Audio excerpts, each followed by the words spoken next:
If you think Highland Park is the only place serious money lives in Dallas, you're seeing wealth the way most people do, through visibility. Because at the ultra wealthy level, people don't just buy luxury, they buy leverage.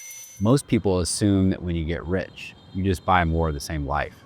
You think the guy worth $50 million wants the same thing as the guy worth $1 million, just scaled up. More marble, more square footage, a bigger pool, a wider driveway. But that assumption is often wrong. Once you move into the ultra high net worth decision making, priorities shift entirely. It stops being about the lifestyle in the traditional sense and becomes more about control. It becomes about privacy, becomes about access, and ultimately it becomes about time. So today, I'm not giving you a list of expensive zip codes. We're going to break down the psychology behind where different types of wealth choose to live in DFW, exactly why they choose it. We're going to look at why a billionaire may choose a quiet lot in Preston Hollow over a mansion in Frisco, why an executive picks Westlake, and why some of the wealthiest people in Texas live in places you may not expect. And by the end of this video, the map of Dallas is going to look completely different to you. But before we dive into the neighborhoods, let's set the rule. At the entry level of luxury, say $1 million to $2 million range, you're buying finishes, you're buying the wolf range, the white oak floors, the open concept. But at the elite level, you're trading in 5 specific currencies. And that's privacy. Where can I live my life without being seen? Control. Can I control my environment, my view, and my neighbors? Proximity to influence. Who can I bump into at the coffee shop? Time efficiency. How fast can I get to my jet or my office? And lifestyle leverage.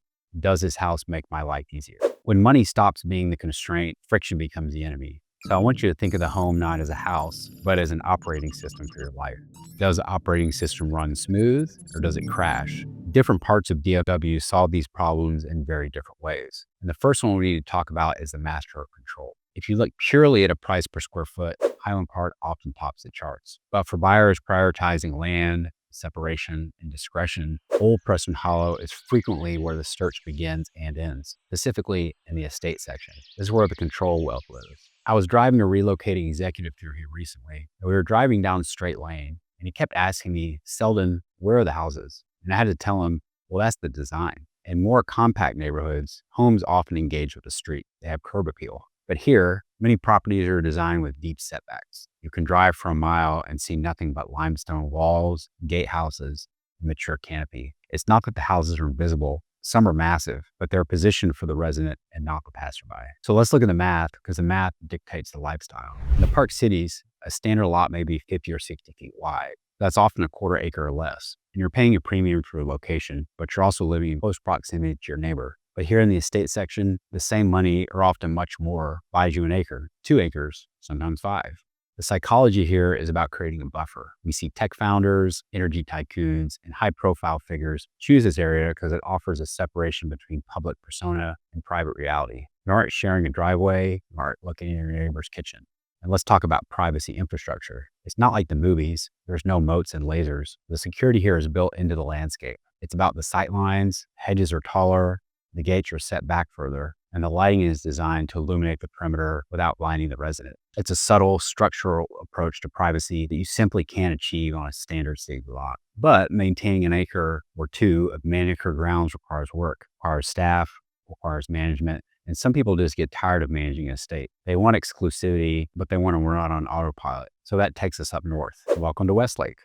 If Preston Hollow is old Dallas power, Westlake is corporate efficiency. The area is known for attracting a significant number of corporate leaders and executives. We're talking about leadership from major financial firms and Fortune 500 companies. So why did they choose this spot? I call it the executive retreat because Westlake functions less like a town and more like a private sanctuary. You look at the zoning and the development style, prevents density. You won't find crowded apartments right next to your estate. You won't find visual clutter. I had a client tell me once, I want to leave my office, drive 10 minutes, and feel like I've left the city entirely. And Westlake delivers that. It feels pastoral, it feels quiet, and it's hyper-connected. You're a short drive from DFW Airport, and you're minutes from the major corporate campuses in Southlake and Irving.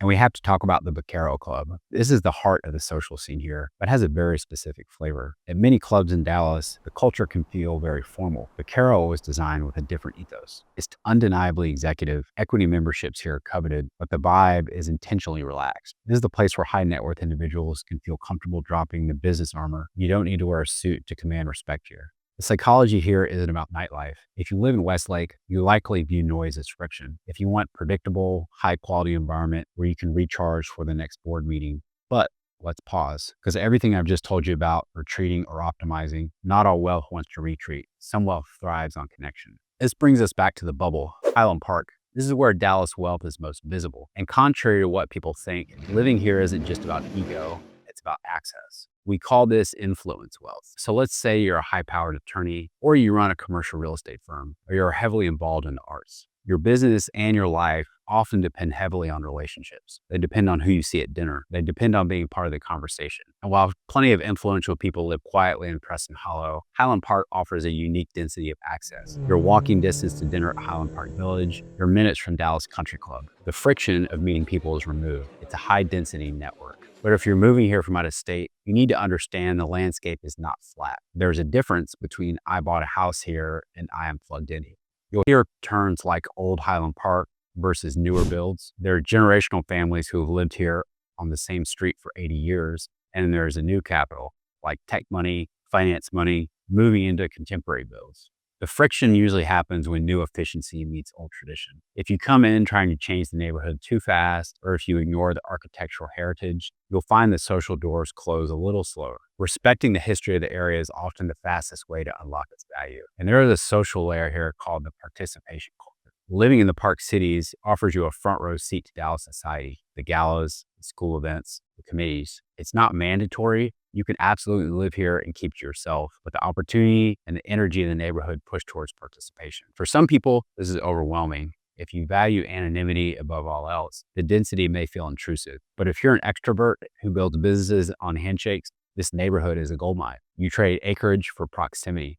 But once you've made the connections and maybe the kids are growing up, priorities often shift again. You move to Southlake. I call this family strategy wealth. This is where high-earning households move on, specifically when the focus shifts to the next generation. If you drive around Southlake, you see a very specific culture. It's a culture of quantifiable excellence. Everyone knows about the Carroll Dragons football team, but it's not just football. We're talking about a district that consistently posts graduation rates near 100% and college readiness scores that are nearly double the state average. The SAT average here is around 1280, and that's significantly higher than the national baseline. The psychology here is, how do I allocate my resources to give my kids the best possible infrastructure? And it's not just sports. It's the debate team winning national titles, the marching band, it's the robotics club. The district regularly wins the Lone Star Cup, which recognizes the top high schools in Texas across all categories. It's academics, athletics, and fine arts. This is active money. You get the safety, you get the community feel, but you also get the environment where the bar is set high. It's not just about keeping up with the Joneses. It's about being in a community where everyone is investing heavily into their children's outcomes. It's the American dream,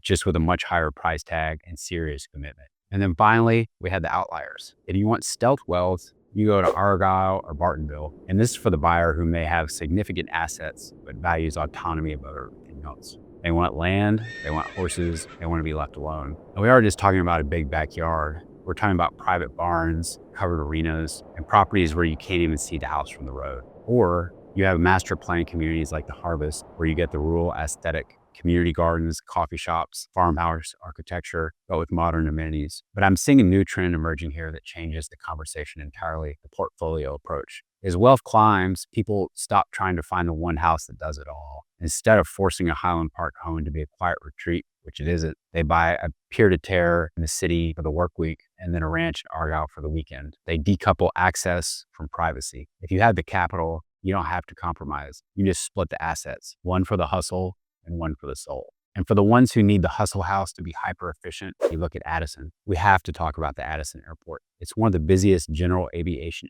airports in the nation for a reason. It's a hub for private capital. If you fly private multiple times a week for business, you don't care about the school district. You care that you can get from your living room to Wheels Up in 20 minutes. For these buyers, ultimate luxury isn't square footage. It isn't a view. It's time. And they'll pay a premium to stop wasting it in traffic. So yes, Highland Park is wealthy, obviously. But if you understand the nuance, DFW is ultra wealthy, doesn't choose where to live purely based on price tags. They choose based on privacy, access, control, and time. Once you understand that psychology, you stop looking at the cost and you start looking at the lifestyle fit.